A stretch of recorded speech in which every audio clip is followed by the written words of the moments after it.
In Modesto, California, some of the very first Tesla semis are hitting the roads. The Tesla that you can see behind us is fully operational. They're running up and down the road within a 400-mile radius, delivering product to all of our distribution locations and to our customers.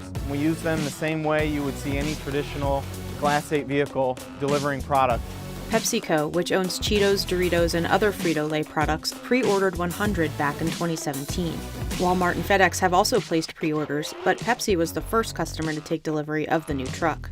PepsiCo owns one of the largest private fleets in North America, and that's one of the reasons we have partnered with Tesla. We have the 15 in Modesto that we're launching, and then we have 21 in Sacramento, and then we are working plans for the additional units up to the 100. First announced in 2017, the Semi has been one of the longest delayed products in Tesla's history. What makes the Tesla Semi so different, and really Elon Musk's introduction of it, is he really brought the awareness to the broader public. He made trucking sexy. And it could also be its vehicle with the biggest impact. Even though trucks are only a small portion of all the vehicles operating on California's roads, they're responsible for the vast majority of carcinogenic diesel particulate matter. Although it's only 1% of vehicle production, it's 20% of vehicle emissions. And it's over a third of all the particulate emissions. The need for alternatives to diesel is steadily rising as stricter emission regulations are established. In California, at the ports, you're not going to be able to use an ICE engine truck in the near future. Electric is an ideal solution for that. But the launch of the new electric truck hasn't been without issues. There have been a few sightings of the Semi breaking down around Northern California. We can have a concept vehicle, it can look great on stage, it can look really compelling and exciting and talk about a whole new future. The realities are quite different.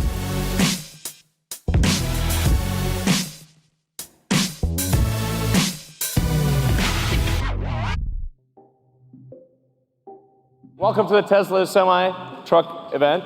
I hope you like what you see.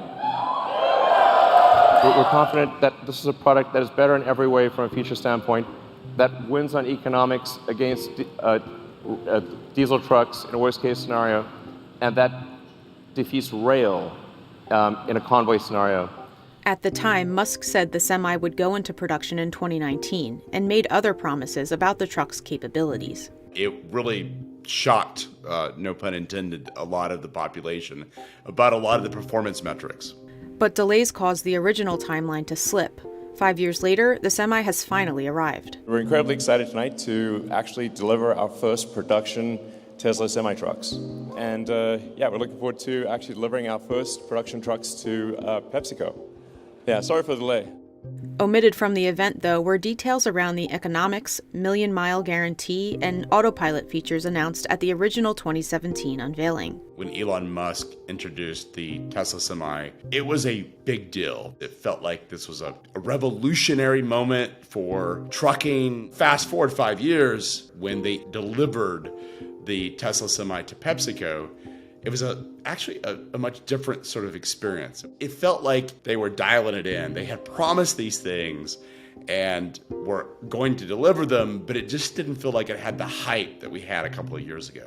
The trucks Pepsi received don't have autonomous features activated yet. The autonomous functionality of Tesla is not spec'd for these vehicles. They have the hardware capability. We'll get to that down the road as an additional capability. When it was announced, the truck was touted to have an industry-leading 500-mile range.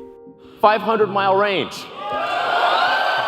And by the way, it's 500 miles at maximum weight at highway speed. There had been some initial reports that they can't handle the weight or the distance that was initially promised. And so it's more of a wait and see.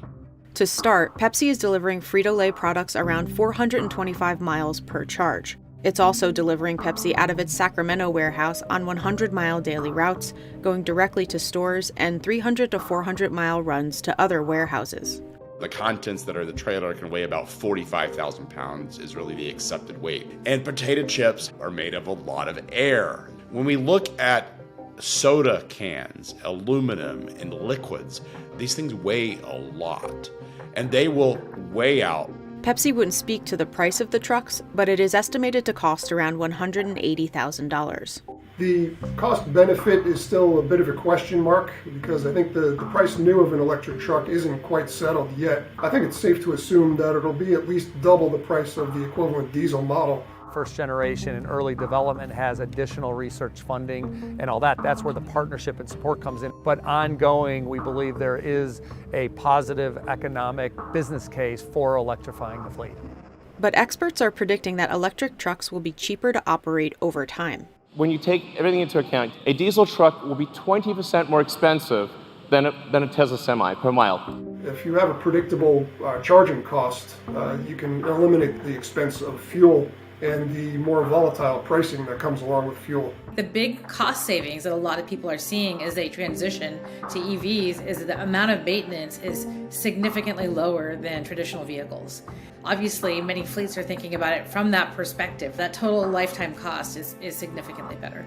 Diesel vehicle storage tanks are cheaper and the fuel's more expensive. Electricity's more affordable, batteries are more expensive. There's always a constant dynamic between those two, right? And so we like to diversify our portfolio of solutions. Starting in 2019, Frito-Lay has been transforming its Modesto facility to demonstrate the sustainable benefits of zero and near-zero emission technologies. This project has delivered a 91% reduction in greenhouse gas, and we're using this as a showcase to then cascade to our other operations. PepsiCo partnered with the California Air Resources Board to make it all happen, matching its $15.4 million in incentives to purchase vehicles, including Tesla semis, to add to its fleet of over 80,000 assets. We developed what's called the Zero and Near Zero Emissions Freight Facilities Pilot Program back in the 2019 timeframe.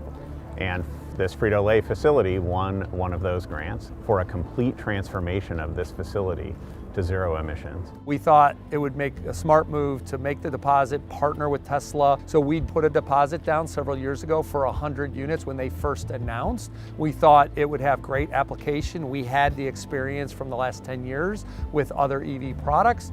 Pepsi received its first Tesla semis in December and already has them in use. It takes us a couple of weeks between upfitting, logoing, labeling, and driver training. We'll continue to scale that up where over the next several months, most of the drivers will be certified and trained to drive the Tesla vehicles. The trucks have replaced routes previously being served by diesel. This vehicle right here with a 400-mile range enables the driver to leave from Modesto and return home without stopping and charging anywhere along the route. Our average length of haul for over the road is about 425 miles. So we believe across the entire portfolio at Frito-Lay and beverages that the Tesla semis will meet our delivery needs based on our network. To charge the trucks, Frito-Lay installed 4 megachargers, Tesla's latest charging technology. What you can see behind me are our 4 Tesla megachargers. They're capable of charging 750 kilowatts. These trucks here take about an hour to charge, which will give us about 400 miles of range. The local utilities, the Tesla infrastructure team, we had to bring additional power into the site. Although Pepsi wouldn't allow us to interview the drivers, O'Connell says feedback has been positive. They like not needing to fuel the vehicles, right? They come in, plug them in, and can leave them, and they like the overall performance. In addition to the Tesla semis, Frito-Lay Modesto is also using electric trucks from BYD and Peterbilt. We have 6 of these Peterbilt electrified route trucks that are charged on site and used by our sales team to deliver our product to any of our stores in the community here in Modesto. We have several hundred of those vehicles in several locations that we've implemented. The company is also using compressed natural gas trucks. This is a fully operational Class 8 CNG vehicle. We have 37 of them in operations here in Modesto. We have the same complement of range that you would see in any diesel tractor. Competition in the electric truck space is heating up. As the Tesla Semi enters service, it comes at a time when several truck manufacturers are embracing the transition to electric and alternative fuels. All the traditional diesel truck manufacturers also have electric truck offerings. So your Freightliners, Kenworths, Peterbilts, Volvos, Max, International, they all have electric trucks that are out there already. Volvo just recently launched its VNR electric semi, a Class 8 truck with a 565 kilowatt battery capable of up to 275 miles of range. Daimler has announced plans to develop its own heavy-duty electric truck, the Mercedes-Benz e-Actros Long Haul, that will have a range of around 310 miles. Freightliner, also a part of Daimler, has the e-Cascadia, a Class 8 semi with a 315 and 475 kilowatt version offering up to 250 miles of range. One of the advantages that other OEMs have over Tesla is that they know how to sell into the over-the-road trucking business and into the Class 8 environment. They've been doing it for years. They have a lot of experience. They know what fleets want. They know how they spec trucks. They know what drivers want. They have maintenance networks that exist across the country. They're just much better positioned today than what Tesla is to sell into this environment. But even with so much activity in the space, it's still in early stages. To introduce an electric vehicle that can solve the mission that's required of these vehicles, it takes many years, many designs, and a lot of testing and a substantial amount of investment. We're in the very early part of that cycle, and it's going to take a few years before we see these vehicles become commercially viable. For trucking to go fully electric, it will require significant charging infrastructure development. There's a huge amount of infrastructure that needs to be built. We think about it as the kind of infrastructure that gets built once a century. You had the railroads 2 centuries ago, you had the National Highway Network a century ago, and the scale is very similar to that. Charging sites for heavy-duty trucks are much more demanding than your average EV. If you have 20 semi-trucks charging all at one time, that's almost the same amount of power that it would take to power 20 big box stores. Think of that kind of scale of power required. The reliability is also very important. Fleet, for them, time is money, and they have to know that their vehicles will be able to move when they want them to. Electric trucks also have a weight problem. Compared to diesel, they're much heavier, impacting the total load that they can transport. The total weight, and that includes the truck, trailer, and the cargo, is 80,000 pounds in the United States. They have allowed, through some of the new regulation, for electric vehicles to go to 82,000 pounds, but that's the maximum gross weight that a vehicle can have. For Tesla, scaling manufacturing of its new truck will be an uphill battle. We'll be ramping up semi-production through next year. As everyone knows at this point, it takes about a year to ramp up production. We're tentatively aiming for 50,000 units in 2024 for Tesla Semi in North America. That sounds extremely high. When you think that 240,000 Class 8 trucks built total, Freightliner builds maybe 50,000 of those. So they're talking about competing with the big dogs in the existing commercial truck space. To meet this ambitious goal, the company just announced it will expand its Gigafactory in Nevada with a new 100 gigawatt-hour cell factory and a high-volume factory to manufacture the Semi. The numbers I saw, maybe 500 this year will be built. 500 this year I can definitely see. 50,000 in 2024, I guess we'll have to wait to see on that one. Despite the progress being made, not all trucking can go emission-free. If you look at diesel, in terms of the power it can produce in the engine, on a weight basis, it produces far more power than what an electric powertrain will do. So because of those trade-offs, you're effectively dealing with these compromises that you don't have to make with diesel. Eventually, though, regulations may force most freight operations to abandon diesel. The more stringent EPA regulations are coming out. There's going to be another level of diesel emissions regulations going into effect in 2027. This is going to be an all-of-the-above solution to meet EPA requirements. So we'll see some hydrogen fuel cell trucks out there. We'll see plenty of natural gas trucks out there, probably. In the U.S., California has been one of the most aggressive states in driving this. California has a regulation called Advanced Clean Trucks, which requires manufacturers to sell an increasing proportion of their sales as zero emissions, and ultimately getting to fully zero emissions by 2045 in all sectors of the heavy-duty trucking industry. And with some of the country's largest ports, it is putting significant pressure on the industry to adapt. It is the epicenter of North American import and export supply chain.